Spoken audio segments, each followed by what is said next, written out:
Did you know that you do not have to cut out carbohydrates to fix your blood sugar? In fact, the fastest way to fix your blood sugars is actually more about adding foods, not eliminating entire food groups like carbs. And I've seen it firsthand. I have hundreds and hundreds of patients who've turned their numbers around in just days by adding these foods to their regimen. And not just temporarily, they're still able to keep their sugars low without medications for months and even years. So in this video, I'm going to show you how to use each of these 10 foods to fully optimize your biochemistry and reverse insulin resistance on a cellular level so you can bring down your sugars quickly and naturally, and most importantly, sustainably. Before I get into the first one, do me a quick favor. If you want more videos that explain the why behind your body instead of just handing you a pill, hit subscribe. Give this a like and leave me a comment telling me what your morning fasting number was this week. I read them, and the age and numbers of this audience genuinely shape what I cover next. So, let's get into it. Here is what almost no one explains to you in a 12-minute office visit. High blood sugar almost always starts upstream with a hormone called insulin. Insulin is the hormone that unlocks your cells, so glucose, that is the sugar in your blood, can get out of your bloodstream and into the cell where it belongs. When you have spent years riding the blood sugar roller coaster, your cells stop answering the door. The insulin knocks, and the cell stays shut. We call that insulin resistance. Your pancreas pumps out more and more insulin to compensate. Your blood sugar climbs anyway, and the standard answer is a prescription that pushes even more insulin into a system that is already drowning in it. The system makes money when you stay sick, not when you get well. That is economics, not malice. There is no revenue and no time on a short office visit to teach you how food talks directly to your insulin receptors, so I am going to. My name is Dr. William, and every one of these 10 foods does one of 3 jobs. It slows the sugar coming in, it cools the inflammation that keeps your cells deaf to insulin, or it wakes the insulin receptor back up so your own body does the work it was designed to do. You do not have to do all 10 tomorrow. Add them in over the next couple of weeks and stack them. Let me show you the first one. The first food is fenugreek seeds. These are small, hard, amber-colored seeds, and you can find them in the spice aisle of almost any grocery store for a couple of dollars. If you ignore this one because it sounds exotic, you are walking past one of the most powerful blood sugar tools on the shelf, and it costs less than your coffee. Here's what fenugreek does inside you. The seed is packed with a soluble fiber called galactomannan. When it hits the water in your stomach, it swells into a thick gel, and that gel physically slows how fast your stomach empties carbohydrates into your small intestine. Slower emptying means the sugar trickles into your blood instead of flooding it. No flood, no giant spike, no panic dump of insulin. On top of that, fenugreek carries an amino acid that nudges your pancreas to release insulin more efficiently and helps your muscle cells take up glucose. In my own practice, I have watched fasting numbers come down within a week or 2 on this alone. To use it, take 1 teaspoon of the whole seeds and soak them in a glass of water overnight. In the morning, drink the water and eat the softened seeds before breakfast. If the slightly bitter taste is too much, grind them and stir a half teaspoon into yogurt or sprinkle it over your eggs. Start low. This fiber is strong and your gut needs a few days to adjust. Number 2 is cinnamon, and you almost certainly already have it in your cupboard. But the kind you have matters, and most people grab the wrong one. The common grocery cinnamon is cassia, and it carries a compound called coumarin that is hard on the liver in large daily doses.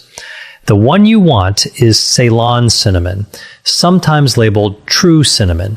It is milder, it is safer to take every day, and it is the one I tell my own patients to buy. What makes cinnamon work is a group of polyphenols. Those are natural plant compounds that behave almost like insulin themselves. They help your insulin receptors grip glucose more tightly, and they slow your stomach from emptying too fast after a meal. The effect is real, and it is measurable. Research out of the Human Nutrition Program at the USDA found that under half a teaspoon a day meaningfully lowered fasting glucose in adults with type 2 diabetes. If you skip this one, you are leaving an easy win sitting in your spice rack. Use about a quarter to a half teaspoon of Ceylon cinnamon a day. Stir it into your oatmeal, your coffee, or a smoothie. The trick is to pair it with a carbohydrate meal, because that is exactly when you want your receptors gripping harder and your stomach slowing down. Third on the list is broccoli sprouts.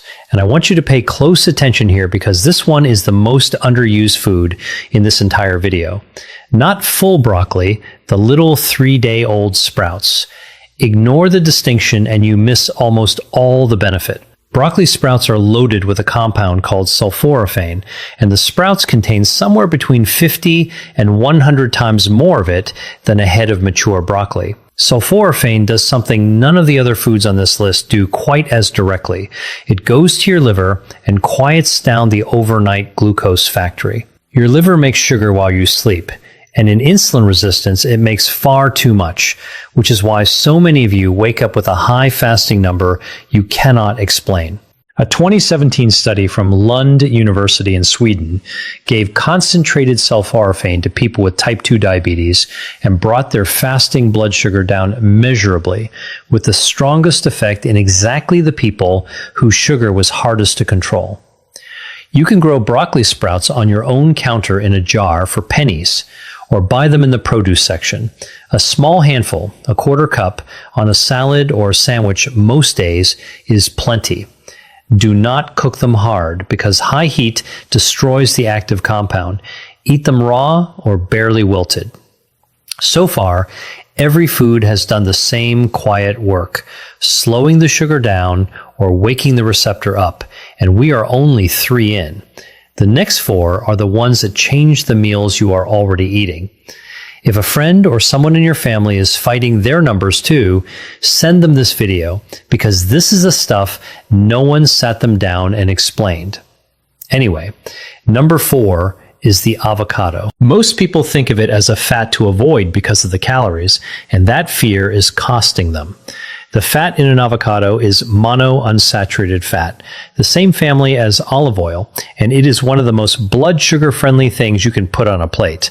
The reason is simple. That healthy fat and the fiber inside an avocado slow your entire meal down. When you add half an avocado to a plate of rice or toast, you are not removing the carbohydrate. You are putting a brake on how fast it turns into blood sugar. The glucose climbs gently instead of spiking. Over time, monounsaturated fat has also been shown to improve insulin sensitivity, meaning your cells answer that insulin knock a little faster. In my experience, this is the easiest food on the list to make a habit, because it makes the meal more filling and you stop reaching for a snack an hour later. Half an avocado a day is a sensible amount. Put it on your eggs in the morning, mash it onto whole grain toast, or add it to a salad that already has a starch in it. Anywhere you have a carbohydrate, an avocado softens the blow. 5th is chia seeds. These are tiny gray and black seeds, and they punch far above their size. If you have ever seen chia sit in liquid and turn into a pudding, you have already seen exactly how it works in your gut. Chia is one of the richest sources of soluble fiber you can buy. When it meets the water in your stomach, it forms that same thick gel we talked about with fenugreek, and that gel wraps around the carbohydrates in your meal and slows their absorption to a crawl. The sugar releases slowly and steadily, so you avoid the spike and the crash that leaves you shaky and hungry an hour later. Chia also carries a plant-based omega-3 fat that helps calm the low-grade inflammation sitting underneath insulin resistance. Cool the inflammation, and the cells start listening to insulin again. 1 to 2 tablespoons a day does the job. Stir it into yogurt, drop it in a glass of water with a squeeze of lemon, or blend it into a smoothie. Give it 10 minutes to gel before you drink it, and drink plenty of water alongside, because all that fiber needs liquid to move. Number 6 is fatty fish, and I mean salmon and mackerel specifically. This one does not work by slowing your meal down. It works on the deeper problem, the reason your cells went deaf to insulin in the first place. Insulin resistance is driven in large part by chronic inflammation. When your body is quietly inflamed year after year, that inflammation physically interferes with the insulin signal at the surface of the cell. Salmon and mackerel are loaded with 2 omega-3 fats, EPA and DHA, and these are among the most powerful natural anti-inflammatory compounds we know of. They lower the inflammatory signals, the cell membrane gets healthier, and the insulin receptor starts working the way it is supposed to. In my 15 years of practice, the patients who eat fatty fish twice a week consistently have calmer, more stable numbers and better blood pressure to go with it. Aim for 2 servings a week, about the size of your palm each. Wild salmon, mackerel, sardines, and herring are all excellent. Bake it, grill it, or buy it canned if that is easier on your budget. Canned mackerel and sardines are some of the cheapest, most powerful foods in this entire video. 7th on the list is walnuts. Of all the nuts, this is the one I point my patients toward first because of what it does for the lining of your blood vessels and for your insulin at the same time. Walnuts are rich in polyunsaturated fat and the same plant omega-3 found in chia. That fat improves the function of your endothelium, the thin lining inside your blood vessels, which is one of the first things high blood sugar damages. At the same time, the fat, fiber, and protein in walnuts blunt the rise in blood sugar after a meal and have been shown to lower fasting insulin, which is the number underneath your blood sugar that tells you how hard your pancreas is straining. Eat a small handful as a snack instead of crackers or a cookie, and you have taken a sugar spike and turned it into a flat line. A small handful is about a quarter cup or 7 to 10 whole walnuts. Keep them raw or dry roasted, not the candied or honey-coated kind. Use them to replace a processed snack, not to add on top of one. Number 8 is eggs. Whole eggs, yolk included. For years, people were told the yolk was the enemy, and that bad advice pushed folks toward sugary breakfast cereals that were far worse for their blood sugar. Let me set that straight. A whole egg is almost pure protein and fat with virtually no carbohydrate, which means on its own, it barely moves your blood sugar at all. But the real magic is what doctors call the second meal effect. When you start your day with eggs instead of toast or cereal, you steady your blood sugar not just at breakfast, but all the way through to lunch. You walk into your next meal with calmer numbers and a smaller spike. The protein and fat also keep you full, so the mid-morning cravings that send you toward the cookie jar quietly disappear. In my practice, swapping a cereal breakfast for 2 or 3 eggs is one of the single fastest changes I see on a morning glucose reading. 2 or 3 whole eggs in the morning is a solid target for most people. Scramble them, boil them ahead for the week, or fold in some spinach. Put that avocado from earlier right on top, and you have built a near-perfect blood sugar breakfast. Number 9 is apple cider vinegar, and this is the one with the fastest visible effect on a glucose meter of anything on this list. If you have a meter at home, you can watch this one work tonight. The active ingredient is acetic acid. It does 2 things at once. It slows your stomach from emptying, so the carbohydrates in your meal arrive in your bloodstream gradually, and it helps your muscles pull glucose out of your blood and use it for fuel. The research here is strong. Work led by Dr. Carol Johnston at Arizona State University found that a tablespoon of vinegar before a carbohydrate meal lowered the after-meal blood sugar spike by roughly 20 to 30% in people with insulin resistance. That is a drug-sized effect from something that costs a few dollars a bottle. Take 1 tablespoon, and this matters, dilute it in a full glass of water 10 to 15 minutes before a meal that has carbohydrates in it. Always dilute it, never drink it straight because the acid is hard on tooth enamel and the throat. And if you take any medication for blood sugar already, talk to your doctor first, because vinegar plus that medication can push your sugar down faster than you expect. The 10th food is lentils, and this one proves the whole point of this video. Lentils are a carbohydrate and they will lower your blood sugar. Here's how that works. Lentils are built from a slow carbohydrate called resistant starch, wrapped in soluble fiber and a healthy dose of plant protein. That combination means the glucose inside the lentil is released into your blood slowly and steadily over hours instead of all at once. They actually carry the second meal effect too, so a bowl of lentil soup at lunch gives you steadier sugar into the evening. Clinically, swapping white rice or white potato for lentils a few times a week is one of the most reliable ways I know to bring down an A1C, which is your 3-month average blood sugar. Aim for a half a cup to a cup of cooked lentils a few times a week. Use them in a soup, a stew, or a cold salad with that olive oil and a splash of the vinegar we just covered. They are filling, they are cheap, and they stretch a meal further than almost anything else. Let me tell you about someone I will call Donna.